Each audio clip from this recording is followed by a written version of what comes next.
Começou hoje a campanha de vacinação contra o vírus influenza nos postos de saúde de Salvador. Nessa primeira etapa, a vacina está disponível para crianças de até 6 anos de idade e gestantes. Juraci Santana tem as informações. Começou hoje a 21ª campanha nacional de vacinação contra a gripe, promovida pelo Ministério da Saúde. Essa campanha foi antecipada. Quem vai esclarecer para a gente os motivos dessa antecipação é a Doiane Lemos, coordenadora de imunização. Por que o Ministério da Saúde decidiu antecipar, viu, essa necessidade? No início do ano, em 2019, houveram casos no Amazonas, então o Ministério da Saúde antecipou a vacinação lá no estado, no norte do estado, e com isso também resolveu antecipar a vacinação em todo o país. Nós fizemos toda uma força-tarefa quanto ao recebimento da vacina, a distribuição desse imunobiológico, para estar pronto para começar a campanha hoje, no dia 10, destinada às crianças de 6 meses a menores de 6 anos e às gestantes. E essa campanha segue até o dia 17 para esses dois grupos. A partir do dia 22, nós estaremos abrindo a vacinação também para os demais grupos da campanha de vacinação, que no caso são os idosos, os portadores de doenças crônicas, profissionais de saúde, ou seja, os trabalhadores da saúde, professores de todo o segmento público, privado, escola técnica, mulheres que tiveram filhos nos últimos 45 dias, funcionários do sistema prisional, presos e adolescentes sob medidas socioeducativas e também os portadores de doenças crônicas e idosos. Faço o convite para que as pessoas façam isso e lembrem a importância de se vacinar contra a gripe. É uma campanha muito importante que a Organização Mundial de Saúde, inclusive, esse ano de 2019, colocou entre as 10 prioridades a questão da recusa da vacinação da população, e a gente tem que vivenciar isso, tem que vencer essa barreira, porque sempre a vacina vai vencer em comparação à hospitalização e a um óbito, uma vida perdida, porque aí não tem mais jeito. Uma furadinha de injeção, você sente aquela dor naquele momento e depois passa, mas uma hospitalização e um óbito é mais complicado. Fico alerta para os pais, começa hoje a campanha Crianças de 6 meses a menores de 6 anos. Nós voltamos com você. Para alinhar estratégias e acelerar ainda mais os atendimentos feitos pela Central Estadual de Regulação, gestores da área da saúde estão reunidos no Encontro Estadual sobre Regulação e Produtividade Hospitalar. O evento serviu para discutir as diretrizes da saúde no estado e nos municípios e para planejar estratégias que possibilitem um melhor atendimento à população nas unidades de saúde, reduzindo o número de internações e otimizando o tempo das regulações. Diariamente, cerca de 1.000 pessoas aguardam regulação no estado. Nós estamos reunindo aqui hoje para discutir o sistema estadual de regulação, as necessidades que os hospitais do interior, em particular, apresentam para poder aumentar a produção e, consequentemente, reduzir a necessidade de transferir pacientes. Para o secretário, a qualificação de profissionais que trabalham com a atenção básica é a estratégia para a diminuição no número de pessoas internadas nos 326 hospitais municipais e nos 53 do estado. Se nós tivermos uma atenção básica mais resolutiva, nós iremos reduzir o número de pacientes que têm infarto, AVC, necessidade de amputar pernas, perdem os rins que precisam fazer hemodiálise.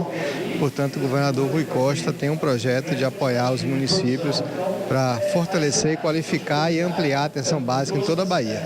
Segundo dados da CESAB, 90% dos pacientes internados nas 379 unidades de saúde do estado e dos 417 municípios são regulados em um prazo máximo de até 2 dias. A presidente do Conselho Estadual dos Secretários Municipais de Saúde da Bahia, Estela Souza, ressaltou a importância do encontro e da parceria entre Estado e municípios para a melhoria da saúde na Bahia. O fortalecimento do Estado para esses hospitais municipais, com certeza vai ajudar a gente ter mais leito na rede especializada para receber o paciente que realmente necessita e os hospitais municipais poder cuidar daquele paciente que pode ser tratado lá no município. Vamos inaugurar em outubro o Centro Estadual de Comando e Controle da Saúde, que é um prédio todo informatizado, que vai abrigar, além da Central Estadual de Regulação, um centro de informática que irá gerar indicadores de acompanhamento de metas de toda a rede hospitalar pública de saúde da Bahia. Por falar na saúde, o Hospital da Mulher foi eleito vencedor do prêmio Dr. Pinotti, Hospital Amigo da Mulher, concedido pela Câmara dos Deputados. O hospital foi eleito entre mais de 60 indicados, sendo o primeiro hospital 100% SUS do estado da Bahia a receber o prêmio. A premiação é concedida a entidades governamentais e não governamentais cujos trabalhos se destacam pela promoção do acesso e pela qualificação dos serviços de saúde da mulher. De janeiro de 2017 a março de 2019, o hospital no Largo de Roma, aqui em Salvador, se consolidou como referência na promoção do acesso e qualificação de serviços à saúde da mulher. Desde a inauguração, a unidade realizou mais de 390 mil atendimentos entre médicos e multiprofissionais e mais 22 mil cirurgias. As obras sociais Irmã Dulce também receberam o prêmio. O prazo para pedir isenção da taxa de inscrição do Enem termina hoje. As solicitações poderão ser feitas até às 11h59 da noite na página do participante do Enem. Quem deseja solicitar o direito de não pagar os R$ 85 da taxa e estiver dentro dos critérios de edital, deve acessar a página do Enem 2019 e se inscrever. O resultado será divulgado no dia 17 de abril e as provas serão aplicadas nos dias 3 e 10 de novembro. A isenção da taxa não significa a inscrição automática no exame. O candidato deve voltar ao site do Enem e concluir a inscrição no mês de maio. E a partir de segunda-feira estreia a nova temporada da Hora do Enem aqui na TVE em 2 horários, 7 da manhã e 6 da tarde de segunda a sexta-feira. O programa, inclusive, já esteve agora à tarde na nossa programação. Os conteúdos são produzidos de acordo com as competências exigidas nas provas do exame. Agora é hora de ver como é que está o trânsito aqui na capital baiana, com imagens ao vivo da Avenida ACM, na região da Pituba, próximo ao hotel, próximo ao shopping que tem nessa região. Trânsito intenso naquela via mais central, mas sem retenções, afinal de contas são 6 horas e 37 minutos. A seguir, barragem no interior do estado é interditada após inspeção constatar risco de alto rompimento. E ainda, estudantes de faculdades ajudam contribuintes na hora de declarar o imposto de renda.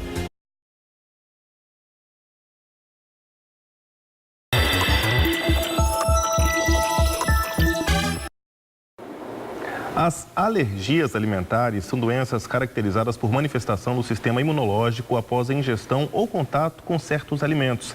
Esse tipo de alergia já pode ser considerado um problema de saúde pública, pois tem aumentado o número de casos no mundo. E na semana de conscientização da alergia alimentar, um especialista chama a atenção para o problema. Faz tempo que Mércia não toma um suco de limão ou qualquer bebida de fruta ácida. Lá pelos 20 anos, descobriu que não poderia consumir nada do tipo. Eu sentia o rosto ficava formigando, os lábios eles ficavam um pouco maiores, uma sensação de dormência. Aí uma vez eu passei muito mal por conta de um suco de umbu que eu tomei e fui para o hospital. E lá foi constatado que eu não podia comer nada que tivesse ácido. Segundo esse especialista, a herança genética pode ser a origem das alergias, mas não o único fator determinante. Vários fatores ambientais, fatores pessoais, fatores climáticos podem estar influenciando na determinação, no aparecimento dessas doenças. Leite, ovo, soja, amendoim e frutos do mar. Esses são alguns dos mais de 170 alimentos que podem provocar alergias. No Brasil, cerca de 2% da população adulta sofre algum tipo de alergia alimentar. No caso das crianças, o percentual é maior, em torno de 8%. A criança, ela está em aprendizado e o sistema imunológico da criança ainda está sendo apresentado a tudo isso aqui. O diagnóstico é feito com análise dos sintomas. O exame físico também pode ajudar a determinar a causa, mas não é só a alergia que é considerada uma reação adversa do organismo a algum tipo de alimento. A intolerância também atinge muita gente. As duas, no entanto, têm causas diferentes. A alergia é sempre uma manifestação imunológica. São distúrbios imunológicos que o nosso sistema imunológico leva mediante um padrão genético que você já é predisposto. As intolerâncias não têm nada a ver com alergia. As intolerâncias são distúrbios digestivos. Em alguns casos, é possível tratar as alergias. Em outros, como é o caso de Mércia, não há medicamentos que possam minimizar o problema. Uma umbuzada mesmo, só de ver dá água na boca, mas infelizmente não posso. Limonada também nem pensar. Só fica na vontade? Só fica na vontade. 3 suspeitos pela morte do investigador da Polícia Civil, Valdec Batista Monteiro de Jesus, ontem à noite em Barra Grande, na ilha de Itaparica, morreram em uma troca de tiros com policiais hoje pela manhã na região de Jiribatuba, em Veracruz. Este é um dos destaques do Giro do Notícias. O investigador foi morto a tiros na noite de ontem dentro da própria casa. De acordo com a polícia, os 3 homens chegaram de bicicleta ao condomínio e pularam o muro da casa do policial para roubar. Ao reagir, Valdec foi baleado. Mesmo ferido, ele teria conseguido atirar e atingido um deles. Após o confronto, que resultou na morte do trio, hoje pela manhã, a polícia encontrou armas, celulares, dinheiro, maconha, cocaína e crack, além de anotações referentes à venda de drogas. Uma blitz realizada pela PM em Euclides da Cunha, no Nordeste baiano, resultou na apreensão de 65 quilos de maconha e 400 gramas de crack.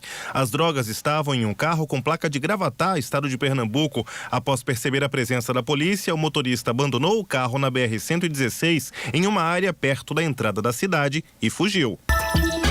Uma barragem de rejeitos de minério do município de Maiquinique, no sudoeste do estado, foi interditada pela Superintendência Regional do Trabalho na Bahia por alto risco de rompimento. A interdição das instalações e locais de trabalho da barragem foi feita depois de avaliação da Agência Nacional de Mineração, que classificou a barragem como uma das 3 de maior ameaça no país. De acordo com auditores, o risco pode resultar em morte. Um serviço oferecido por uma faculdade de Salvador dá orientação gratuita sobre declaração de imposto de renda, que tem prazo de entrega no dia 30. Para quem tem dificuldade em fazer, esta é uma ótima oportunidade. Faltando menos de um mês para o prazo final da declaração de imposto de renda, apenas 36% dos baianos realizaram a prestação de contas. Aqueles que ainda não a fizeram têm uma opção.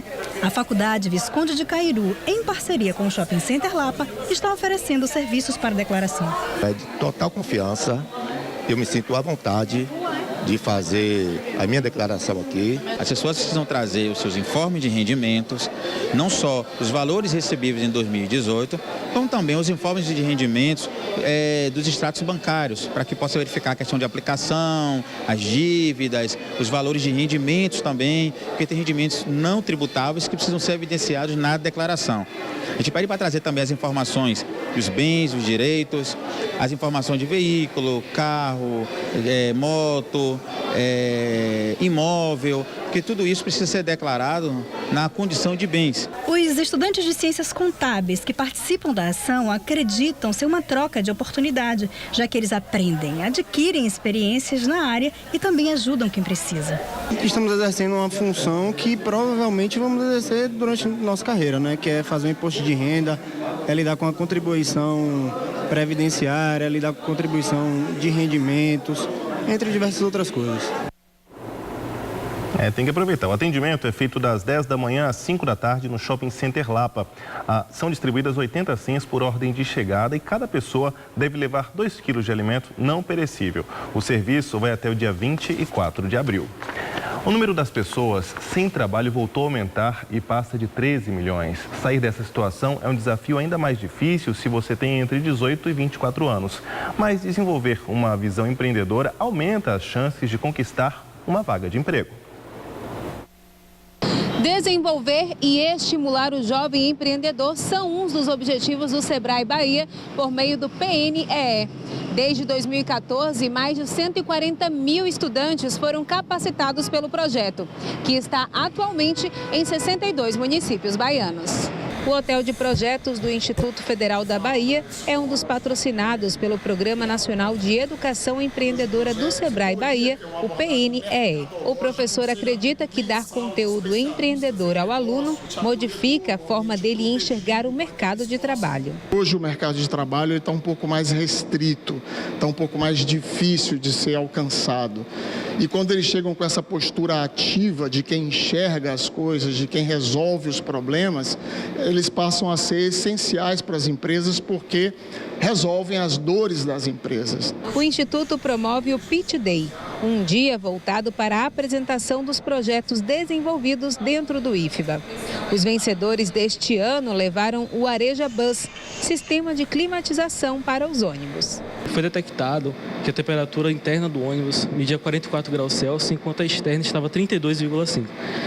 Isso sempre em dias chuvosos, onde as janelas são fechadas, as escotilhas, se são aquelas tampas que ficam no teto, também são fechadas, o ônibus se torna uma verdadeira sauna. O Arejabans é um sistema de ventilação parcialmente natural, em que utiliza a própria movimentação do ônibus para poder promover a ventilação. O Hotel de Projetos é um dos programas que disputarão a primeira edição do Prêmio Nacional de Educação Empreendedora do Sebrae. A ideia é que isso se multiplique, que a gente tenha ciência do que está acontecendo, né, nas instituições de ensino e que isso venha a ser disseminado cada vez mais. Agora são 6 horas e 47 minutos, a gente volta a falar sobre o trânsito, mas de outro ponto de Salvador, com imagens ao vivo do Largo dos Mares, lá na Cidade Baixa. Trânsito tranquilo, dá para ver também que não chove na cidade. A seguir, as notícias do esporte. Bahia passa sufoco, mas vence com gol contra o CRB.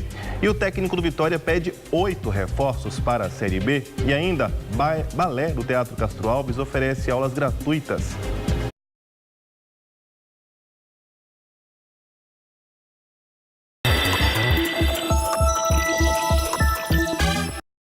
Agora o futebol. Foi no sufoco, no fim do jogo, mas o Bahia venceu na estreia de Roger Machado. 1-0 contra o CRB. Com o resultado, o tricolor garantiu a vaga na próxima fase da Copa do Brasil. Elton Serra, boa noite. Boa noite, Jonathan. Será que Roger conseguiu sentir na pele o que é ser Bahia? Olha, Jonathan, boa noite para quem está nos assistindo também. Foi um cartão de visitas excelente para o Roger, né? É claro que a gente está falando depois do resultado, mas a gente vai ver as imagens, já começar inclusive com gol, começar pelo final, na verdade, que aconteceu aos 53 minutos do segundo tempo. Poderia ter sido mais tranquilo, mas o Bahia conseguiu essa classificação, a quarta fase da Copa do Brasil, vencendo o CRB com gol do meu xará, né? Nome de craque. O Elton conseguiu fazer o gol ali no finalzinho e colocar o Bahia na próxima fase. O Roger, ele manteve a base do time que o Anderson Moreira vinha colocando em campo, mas mudou alguns mecanismos, né? A saída de bola, um time mais agressivo perto da área. No segundo tempo, até com as mudanças, ele colocou o Fernandão no ataque junto com o Gilberto, que tem sido aí uma reivindicação da torcida do Bahia. No geral, você acha que o time jogou bem? Porque você estava lá ontem, né? Você está falando com muita propriedade, porque você viu de perto esse jogo. Sim, o resultado, um gol aos 53 minutos do segundo tempo, é meio que ilusório. O Bahia dominou todas as ações, a gente está vendo nos melhores momentos que praticamente todas as chances criadas acabaram sendo do Bahia. Mas o gol não saiu. O Bahia tem essa dificuldade de marcar, de golear, apesar de ter o melhor ataque do Brasil, isso é interessante, mas é um time que cria muito, mas tem dificuldades na finalização. Conseguiu graças a um volante, o Roger falou depois do jogo, inclusive, fizemos tantas jogadas, mas o gol saiu na jogada mais feia que fizemos. Mais feia é não fazer gol, e o Bahia acabou fazendo 1-0. O importante é que saiu, né, Elton? Elton, e o rubro-negro? O Vitória tem aí uma situação diferente, né? Só volta a campo no dia 27 de abril contra o Botafogo de Ribeirão Preto, em São Paulo. Até lá, o elenco do rubro-negro deve passar por uma reformulação. Vamos ver. O elenco se reapresentou no Barradão sob a frustração de amargar a terceira eliminação no ano. Pedir essa desculpa para o torcedor, para toda a instituição e saber, dê esse voto de confiança para nós, que nós vamos realmente mudar a cara do Vitória. Isso é uma promessa do nosso trabalho, a gente já procurou fazer coisas diferentes aqui e nós vamos melhorar mais ainda para frente. Resultado de um grupo limitado e sem identidade na visão do técnico Cláudio Tencati. Eu sabia que tinha jogadores que não pode continuar no Vitória e não tem condição de continuar no Vitória, né? E a gente vai fazer isso agora diretamente, mesmo aqueles jogadores que tiverem contrato e que nós não vamos contar. Mas como vai fazer isso? Vai treinar a parte. Eu vou dar foco àqueles jogadores que a gente tem intenção de permanecer e já buscar os jogadores que a gente deve trazer para o Vitória. Se não bastasse, o clube ainda enfrenta uma turbulência administrativa e política, a ponto das eleições para a escolha do novo presidente e dos conselhos deliberativo e fiscal terem sido adiadas para o próximo dia 24. O Vitória só volta a disputar uma partida oficial daqui a 2 semanas na estreia do Campeonato Brasileiro da Série B contra o Botafogo Paulista fora de casa. Daqui até lá, o torcedor pode esperar mudanças fora e dentro de campo. Entre 8 e 10 contratações, claro, incluindo a base, que é um foco nosso. A gente não pode mudar o foco das categorias de base. Aí todo mundo se assustaria, mas de 8 a 10 contratações e mais a base, sim, porque também a gente tem uma reformulação interna de sair bastante jogadores. Tencati promete continuar trabalhando pelo Vitória, mesmo com o futuro incerto. à frente do rubro-negro baiano. Vou dar o meu melhor com a minha comissão técnica, com os jogadores, para que a gente deixe o Vitória com uma cara pronta para iniciar o Campeonato Brasileiro da Série B e para competir em alto nível e conquistar a Série B. Esse vai ser o meu papel nesse momento. Não vou me preocupar se vai ganhar fulano e beltrano, se realmente eles vão, nesse entendimento, ter a minha manutenção ou não. Não me importa. Elton, ele foi incisivo, foi claro e objetivo, que ele quer 8 a 10 contratações, mas contratar, Elton, nesse momento de eleição no clube, não fica um pouco complicado? É uma grande interrogação, porque você tem um processo eleitoral que deve se encerrar ou 24 ou 1º de maio, e a Série B já vai ter começado. Eu acho que o Vitória vai ter que ter muito cuidado nesse critério aí. O interessante é que o Tencati chegou falando em motivar o grupo, de fazer o Vitória jogar melhor. Bastou 4-0 contra o Fortaleza para o discurso mudar, né? De 8 a 10 jogadores serem contratados, alguns vão ser afastados, que não merecem vestir a camisa do Vitória. Acho que o Tencati caiu na realidade, depois de perder seu primeiro jogo, que o Vitória precisa de um time melhor para disputar a Série B. Com essa equipe não vai subir para a Série A. E é claro que precisa contratar, mas tem esse momento político que atrapalha no planejamento, né? Nem ele sabe se ele vai continuar, pode ser que um novo presidente chegue e queira um novo treinador. Então há o risco também de uma eleição no meio de uma temporada, no meio de um campeonato brasileiro importante para o Vitória. Para o Vitória não contratar agora, vai ser complicado seguir a competição e a gente não sabe o que vai acontecer. Tá certo, Elton. Obrigado pelas informações mais uma vez aqui no TV Notícias. Valeu, até a próxima. Os apaixonados pela dança têm a oportunidade de praticar a atividade de forma gratuita e ao lado de bailarinos de talento reconhecido dentro e fora do Brasil. A iniciativa do Balé Teatro Castro Alves, que realiza uma série de aulas abertas ao público para marcar as celebrações pelo mês internacional da dança. Há 4 meses morando em Salvador, a mineira Dayana encontrou na aula de balé clássico da companhia do Teatro Castro Alves a oportunidade de estar com bailarinos que admira. Poder conviver com a companhia, né, vendo os corpos baianos se movendo, com certeza isso traz pra gente, né, propostas de corpo diferentes e toda essa história que o BTCA carrega. Agilidade e precisão para executar os movimentos são requisitos. Por isso, as aulas são abertas a quem tem conhecimento intermediário ou avançado. É necessário que o dançarino já tenha um conhecimento técnico. Então, aí é trabalhado postura, é uma aula completa, com saltos, giros.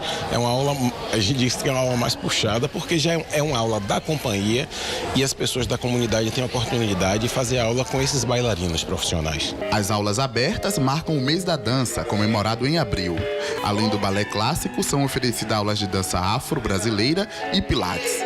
A inscrição é feita aqui no local, na chegada, é chegar um pouquinho antes, chegar 1h, a aula começa às 1h15 e são 7 vagas para as aulas de balé e 10 vagas para as aulas de balé e de pilates e 10 vagas para as aulas de danças afro-brasileiras. O balé do Teatro Castro Alves é mantido pela Fundação Cultural do Estado da Bahia.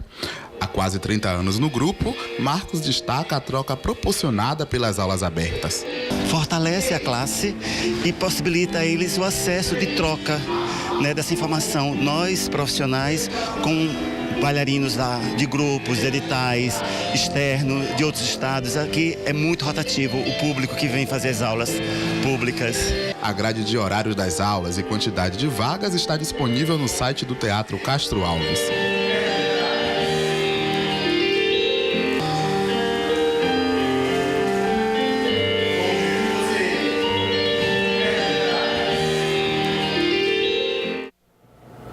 O TV Notícias de hoje fica por aqui. Para você, uma excelente noite. A gente se vê amanhã. Tchau.